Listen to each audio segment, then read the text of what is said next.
नागपूरमधील एका ठिकाणी एका परिसरामध्ये राहणारा एक 55 वर्षीय व्यक्ती होता.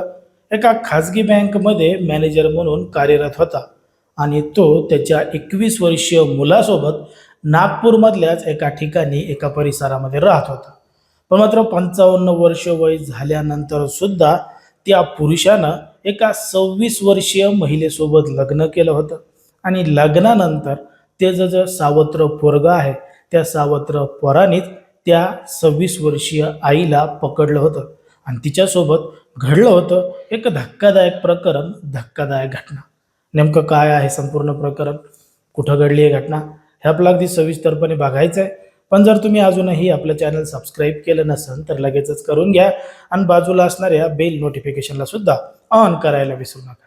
आता ही जी संपूर्ण घडलेली घटना आहे ती आहे नागपूरमध्ये घडलेली संपूर्ण घटना आहे आणि याच ठिकाणी या परिसरामध्ये राहणारी एक 26 वर्षीय महिला आहे आणि 2024 मध्ये ती नोकरीच्या शोधात होती. मग नोकरीच्या शोधात असल्यामुळं ती वेगवेगळ्या ठिकाणी नोकरी बघत होती आणि याच दरम्यान तिची ओळख एका खाजगी बँकमध्ये मॅनेजर असणाऱ्या 55 वर्षीय व्यक्तीसोबत झाली. सुरुवातीला ओळख झाली, ओळखीचं रूपांतर मैत्रीमध्ये झालं. मग या दोघा जणांचं बोलणं चालणं मोठ्या प्रमाणात वाढलं. पण मात्र ती जी महिला आहे ती 26 वर्षाची होती तर ते जे पुरुष आहे तो 55 वर्षाचा होता. तरी सुद्धा वयाचं बंधन न पाळता या दोघा जणांनी एकमेकांसोबत लग्न करण्याचा निर्णय घेतला. पण मात्र तो जो 55 वर्षीय पुरुष होता त्याला एक 21 वर्षाचं पोरगं होतं, ते सुद्धा मोठं झालेलं होतं.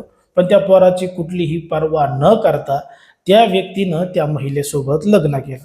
मग लग्न केल्यामुळं त्या पोराला मोठ्या प्रमाणात राग आला.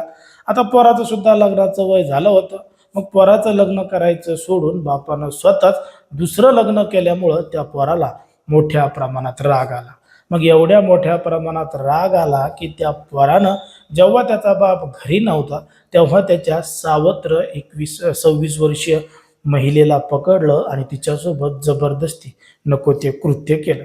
मग हा सगळा प्रकार त्या ठिकाणी घडल्यानंतर बरेच दिवस निघून गेल्यानंतर ती जी सावत्र आई होती ती गर्भवती झाली होती आणि 4 महिन्यानंतर हा सगळा प्रकार उघड झाला होता.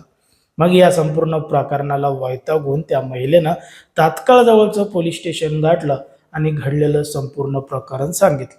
आता त्या महिलेनं स्वतःच्याच सावत्र पोराच्या विरोधात अशा पद्धतीनं तक्रार दाखल करून गुन्हा दाखल केलेला आहे. पोलिसांनी त्या आरोपी तरुणाला ताब्यात सुद्धा घेतलेला आहे. पण मात्र आता त्यानं तिच्यासोबत जबरदस्ती केला आहे का, तिनं त्याच्यासोबत जबरदस्ती केला आहे का, नेमकं हे सगळं प्रकरण काय आहे, कसं घडलंय हे पोलीस तपासामधून समोर येणार आहे. पण मात्र जेव्हा तो तिच्यावर जबरदस्ती करत होता, नको ते कृत्य करत होता, तेव्हा ती महिला नेमकं शांत का बसली होती, 4 महिने तिनं कशाची वाट पाहिली होती, असे सुद्धा प्रश्न काही जण उपस्थित करतायत. पण मात्र ज्या पद्धतीने हे संपूर्ण प्रकरण घडलंय त्याच्यावर तुम्हाला काय वाटतंय हे अगदी स्पष्टपणे कमेंटमध्ये सांगा. कारण की कोणाच्याही भावना दुखावणं, कोणाचंही मन दुखावणं हा आपला उद्देश नाही. समाजामध्ये जे घडतंय आणि मीडियामध्ये जे दिसतंय तेच सांगायचं काम आपण या ठिकाणी करत असतो.